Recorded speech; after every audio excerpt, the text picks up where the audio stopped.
아니 그 또 하나 이해가 안 되는 게 그 본인이 이제 집권하기에 이로운 일을 해야 될 텐데 김건희 특검법에 대해서 국회에서 통과되자마자 거부권 행사하겠다라고 지금 대통령실에서 밝혔잖아요. 근데 국민들 그 여론조사해 보면 사실 절반 이상이 특검법 받아야 된다라고 얘기를 하고 있고 공범들이 유죄를 받은 상황이기 때문에 그 공소장이 굉장히 여러 번 나오지 않습니까? 그래서 사실은 수사를 해야 돼요. 이건 어쩔 수 없어요. 볼 때는 수사를 제대로 뭐 이미 다 했다. 한동훈 비대위원장은 뭐 악법이다. 이미 다 했다. 뭐 이렇게 얘기하시지만 사실은 김건희 여사에 대해서는 수사된 적이 없고 그렇죠.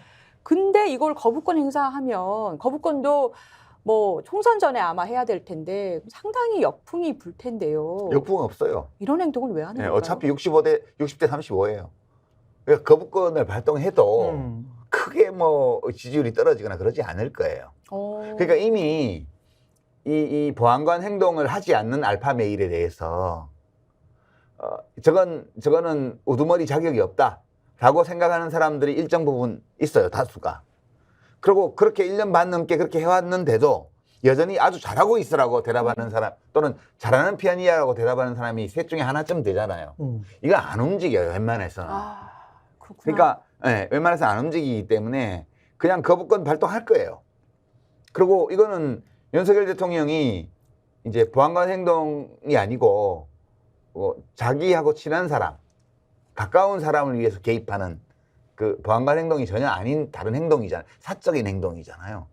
이거에 대해서 그 좋지 않아, 저런 사람 자격이 없으라고 생각하는 사람이라면 지금까지 잘한다고 대답하지도 않아요. 네. 그러니까 늘 해온 것처럼, 집권 이후에 해온 것처럼 이번에도 자기의 배우자를 위해서 개입할 거예요.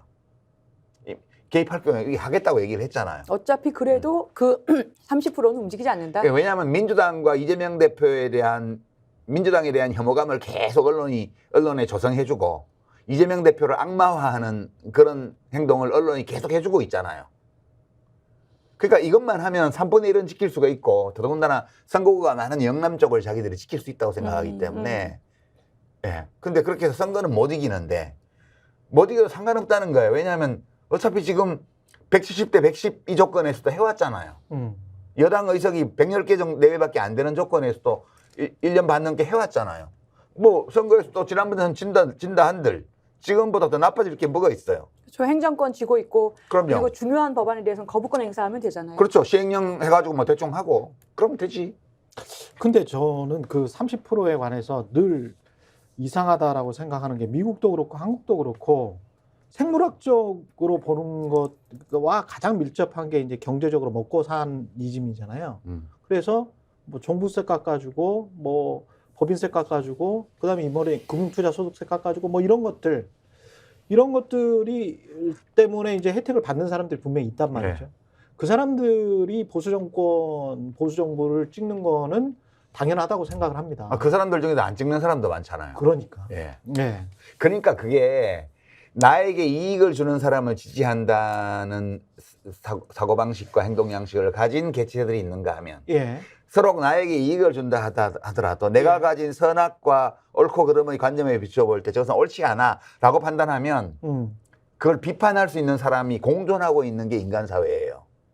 그러니까 이게 묘한 균형인데 이거를 생물학에서는 EES라고 그러던데. 그러니까 근데 나에게 이익을 주는 것 같지가 않은데 역사적으로 보면 그런데 미국의 백인 노동자 계층도 트럼프를 찍고 한국의 지금 하위 20% 40% 통계청에서 나오는 그분들도 상당수가 보수 정권을 계속 지지를 하고 있거든요.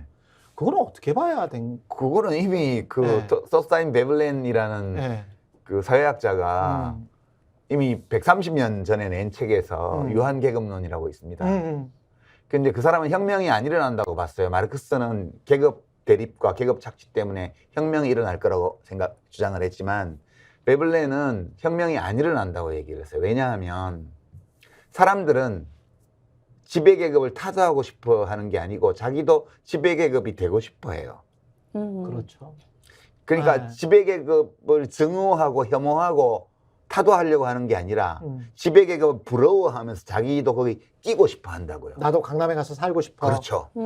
그러니까 그거를 타도하려고 자기가 집배기업에 객관적으로 속하면서도 이건 잘못된 일이야라고 하는 사람이 있는가 하면 자기는 하나도 그 혜택을 못 보면서도 그들을 부러워하고 그들을 인정하고 존중하고 하기 때문에 그들을 흉내내려고 하는 사람들이 또 있는 거예요. 그렇죠. 유한계급론에서 유한계급을 분석을 한 다음에 그렇죠. 그들을 부러워하고 닮고 싶어한다. 예. 이렇게 분석했죠. 그러니까 지금 21세기 지금 25년 가까이 지난 이 시점에서 대중들이 생활하고 있는 양식을 보면 종교, 스포츠, 전쟁 이 세 가지로 얘기를 했습니다.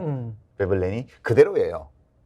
그러니까 이 베블렌을 가리켜서 미국의 뭐 마르크스다 그렇게 이제 얘기하는 사람도 있었지만 마르크스하고는 아주 달라요. 베블렌의 세계는 완전 안정되어 있거든요.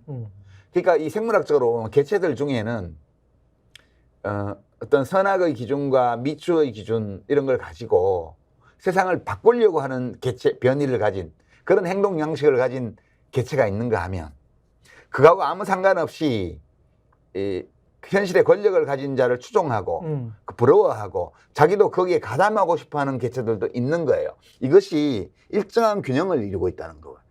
이 정 알고 싶은 분들은 이제 폰 노이만의 게임 이론의 초기 이론하고 예, 그다음에 이제 티포텟이라는 아주 기본적인 게임 세리의 여러 전략 뭐 이런 거를 응용한 이제 생태계 연구 이런 것들을 보시면 인간도 예외가 아니구나를 알게 돼요. 그러니까 예, 그거에 대해서 이렇게 분통 터뜨린다고 달라질 건 없어요.